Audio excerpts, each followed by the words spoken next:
Hello guys welcome to my channel. आज के আমরা দেখব মুগ ডালের সবজি রেসিপি। প্রথমে আমি এখানে মুগ ডালগুলো ভালোভাবে ধুয়ে পরিষ্কার করে নিয়ে সিদ্ধ করে নিয়েছি। এখন পরিমাণ মতো গাজরও নিয়ে কেটে নিয়েছি, টমেটোও নিয়েছি পরিমাণ মতো কেটে নিয়েছি ছোট ছোট করে, মটরশুঁটিও নিয়েছি পরিমাণ মতো। এই তিনটা উপকরণ দিয়ে আমি ডালটা রান্না করব। এখন চলে গেলাম রান্নায়। চুলায় কড়াই বসিয়ে দিয়েছি, পরিমাণ মতো সাদা তেল দিয়ে দিলাম। তেলটা গরম হয়ে গেছে, এখন কেটে রাখা পেঁয়াজ কুচি দিয়ে দিলাম। পেঁয়াজটা এখন ভালো মতো নেড়ে চেড়ে ভেজে নিব।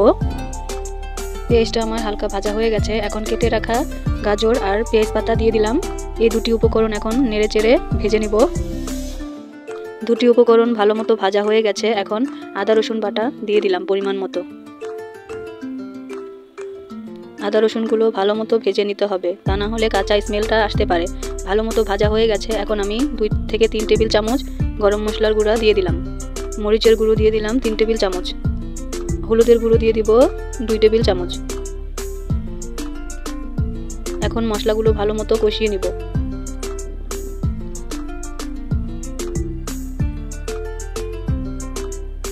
পানি দিয়ে দিলাম পরিমাণ মতো।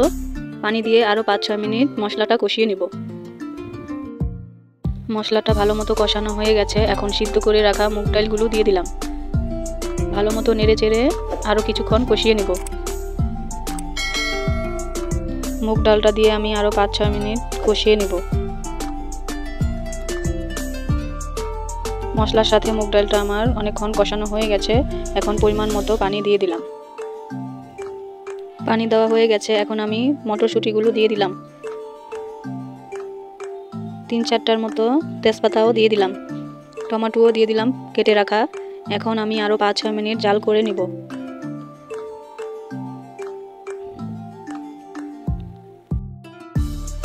এই শীতে এভাবে সবজি দিয়ে ডাল রান্না করলে বেশ মজাই হয়। আপনারাও বাসায় এভাবে রান্না করে খেয়ে দেখেন, খুব মজার একটা ডাল।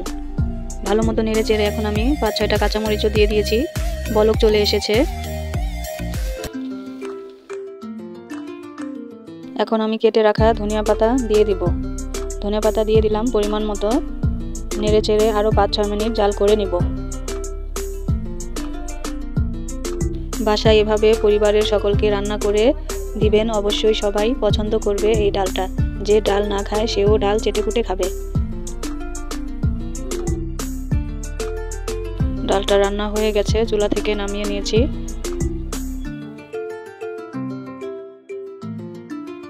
হয়ে গেছে আজকে আমার মুগ ডালের সবজি রেসিপি। এই রেসিপিটা আপনাদের ভালো লাগলে আমার চ্যানেলটা লাইক কমেন্ট সাবস্ক্রাইব করে দিন। আর নতুন নতুন ভিডিও পাওয়ার জন্য অবশ্যই চ্যানেলটা সাবস্ক্রাইব করে রাখবেন।